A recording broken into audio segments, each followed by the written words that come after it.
উত্তরের জঙ্গলের ধারে আছে বড় একটা মাঠ। সেই মাঠে রাখাল প্রতিদিন তার মালিকের ভেড়া চড়াতে আসে। প্রতিদিনের মতো রতন সেদিনও মাঠে ভেড়া চড়াচ্ছিল। দুপুরের খাঁ খাঁ রোদে মাঠ থেকে বেশ দূরে একটা গাছের নিচে বসতেই ক্লান্ত শরীরে রতনের ঘুম চলে আসলো। হঠাৎ সবগুলো ভেড়া একসাথে তার দিকে ছুটে আসায় তার ঘুম গেল ভেঙে। আরে, ভেড়াগুলোর আবার কি হলো? এরা এমন ছুট দিল কেন? এদের দেখলে তো মনে হচ্ছে খুবই আতঙ্কে আছে। মাঠের ওই পাশ থেকে একটা লোক তাকে ডেকে বলল, আরে ওই রাখাল, গাছের নিচে পড়ে পড়ে ঘুমাচ্ছিস নাকি? তোদের একটা ভেড়া দেখ বাঘে ধরেছে রে। কি বলছো ভাই? এবার যে মালিক আমার সহ আমার বাবাকেও খুব মারবে। আর একটা নেবার আগে ভেড়াগুলো নিয়ে বাড়ি ফিরে যা।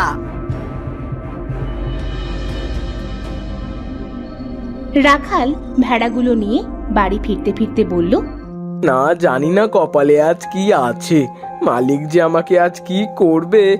ইস, কি করতে যে ঘুমাতে গেলাম তা কে জানে। রাখাল ভেড়াগুলো নিয়ে তার মালিকের বাড়ি ফিরে গেল।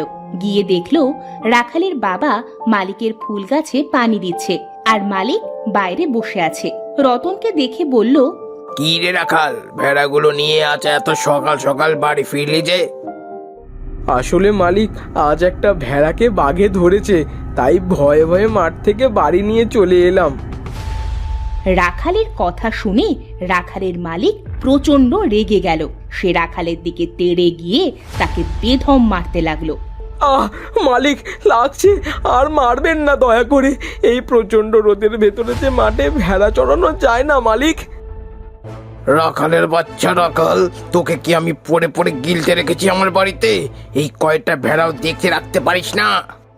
রাখালকে এভাবে মারতে দেখে রাখালের বাবা এসে মালিকের হাত ধরে বলল, মালিক, ছেলেটাকে আর মারবেন না, ছোট্ট মানুষ, ওর ভুল হয়ে গেছে, এবারের মতো ওকে ক্ষমা করে দিন। তোর ছেলেকে এবারের মতো ক্ষমা করে দিলাম। ওকে বলে দিস এবার থেকে যদি ভেড়ার দিকে খেয়াল না রাখে তবে ওকেই আমি বাঘের পেটে দিয়ে আসবো।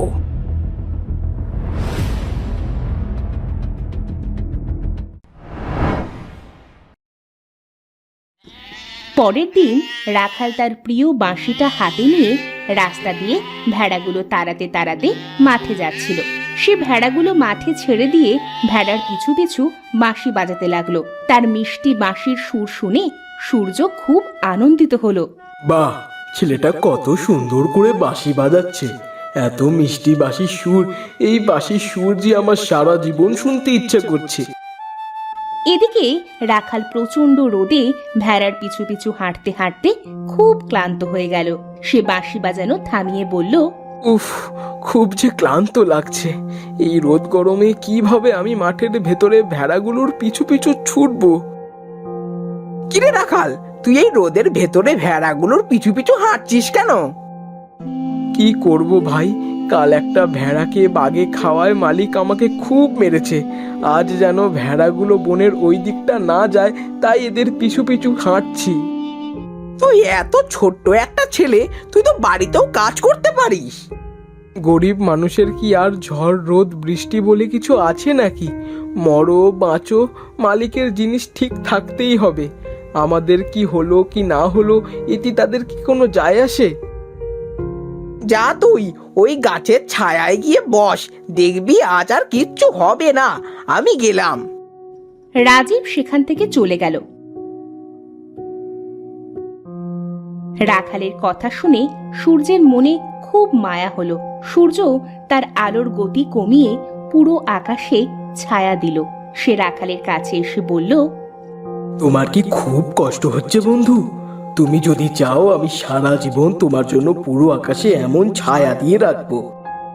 সূর্য তুমি? আমার তো বিশ্বাসই হচ্ছে না। আকাশের সূর্য আমার কাছে এসেছে আর আমাকে বন্ধু বলছে। কেন নয়, আমি সূর্য বলে কি তোমার সাথে বন্ধুত্ব করতে পারবো না? সে কথা নয় গো, তোমার সাথে বন্ধুত্ব হওয়াটা যে এই রাখালের ভাগ্য। আজ থেকে আমরা দুজন বন্ধু। আমি প্রতিদিন তোমার সাথে খেলতে আসবো, কেমন? আর হ্যাঁ, তোমার ওই মিষ্টি বাঁশির সুর কিন্তু আমাকে প্রতিদিন শোনাতে হবে। তোমার বাঁশির সুরে যে কি স্বাদ! আমার বাঁশির সুর কি তুমি খেয়ে দেখেছো যে তোমার কাছে এত স্বাদ লেগেছে?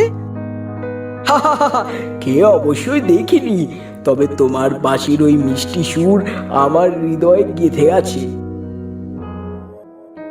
এমন সময় আকাশ থেকে মা সূর্যটা তার বাচ্চা সূর্যকে পৃথিবী থেকে ডাক দিল। বাবা সূর্য, তুই কোথায় গেলি?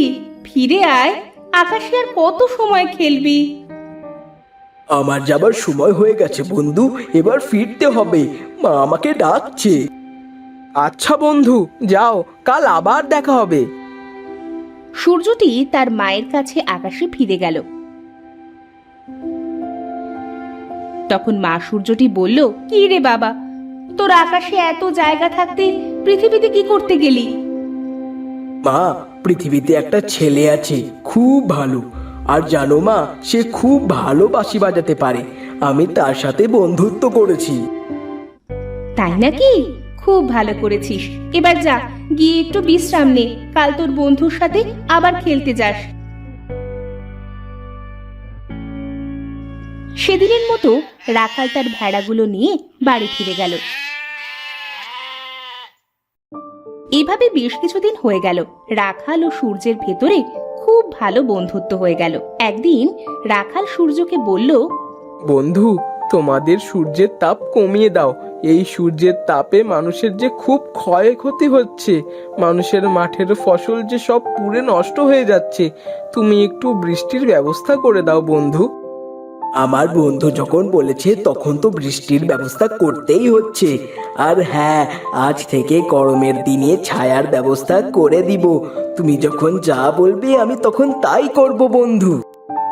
এতদিন মানুষের কাছে শুনেছি সূর্য নাকি খারাপ হয় আর চাঁদ নাকি ভালো হয়, কিন্তু আমার বন্ধু তো খুব ভালো, পৃথিবীর শ্রেষ্ঠ বন্ধু। হ্যাঁ হ্যাঁ, হয়েছে, আমার আর এত প্রশংসা করতে হবে না। তাদের দুজনের কথার মাঝে একটা বাঘে রাখালের ভেড়াগুলো তাড়া করলো। এটা দেখে সূর্য তার প্রবল আলোর তেজ দিয়ে বাঘটিকে সেখানে পুড়িয়ে দিল। এটা দেখে রাখাল বলল, তোমাকে অনেক ধন্যবাদ বন্ধু। আজ যদি আবার বাঘে ভেড়া খেত তবে যে আমার কপালে আবার দুঃখ ছিল। আমি থাকতে তোমার ধারে তো বিপদকে আসতেই দিব না। ধন্যবাদ বন্ধু। আজ তো সন্ধ্যা হয়ে এলো, আজ আসি, কাল আবার দেখা হবে। রাখাল তার সূর্য বন্ধুর থেকে বিদায় নিয়ে বাড়ি গেল।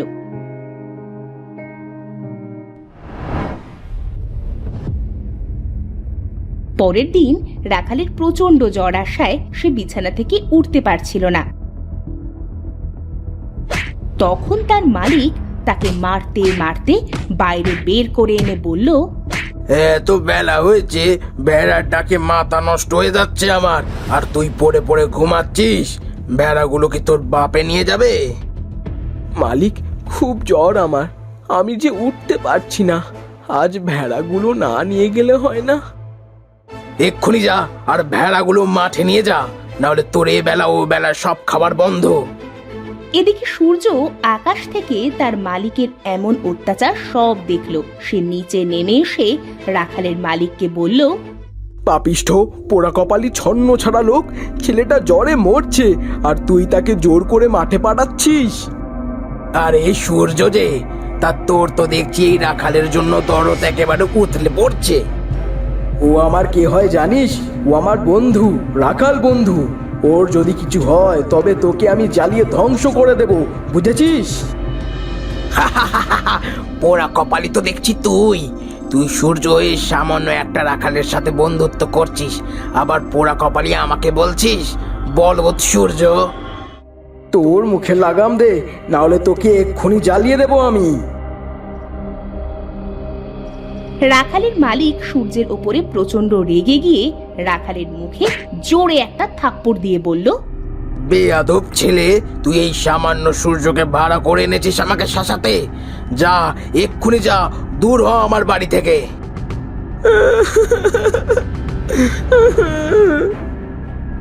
এত বড় সাহস, আমার সামনে তুই আমার বন্ধুকে মারছিস? সূর্য খুব ক্ষিপ্ত হয়ে সূর্যের আলোর প্রকট তাপ দিয়ে রাখালের মালিকের বাড়ি ও তাকে পুড়িয়ে ছাই করে দিল। রাখাল তখন সূর্যকে বলল, এটা কি করলে বন্ধু? মালিক সহ তার বাড়িকে জ্বালিয়ে দিলে এবার আমরা থাকবো কোথায়? অহংকারীকে তার পাপের শাস্তি দিতে হয়। ও পাপ করেছে, তার শাস্তি পেয়েছে। সূর্য তার শক্তি দিয়ে সুন্দর করে সেখানে একটা ঘর বানিয়ে রাখালকে বলল, আজ থেকে তোমরা এখানে থাকবে। আজ থেকে আমার বন্ধুর দায়িত্ব আমি নিলাম। তোমার যা কিছু লাগবে আজ থেকে তুমি আমার কাছে চাইবে। তোমাকে আবারও ধন্যবাদ বন্ধু। তোমার ঋণ যে আমি কোনোদিনও শোধ করতে পারবো না। বন্ধুর মাঝে ধন্যবাদ কথাটা রাখতে নেই, উঠিয়ে ফেলতে হয়। আর পড়ে রইল তোমার ঋণ। আমার ঋণ তুমি শোধ করবে তোমার ওই মিষ্টিবাসী সুর প্রতিদিন আমাকে শুনিয়ে। অবশ্যই আমার বন্ধুকে আমার বাঁশির সুর শোনাবো। এরপর রাখাল ও তার বাবা সূর্যের দেওয়া বাড়িতে সুখে শান্তিতে বসবাস করতে লাগলো। আর রাখাল প্রতিদিন সূর্যের সাথে তার মিষ্টি বাঁশির সুর শুনিয়ে দুষ্টু মিষ্টি খুনসুটিতে দিন কাটাতে লাগলো।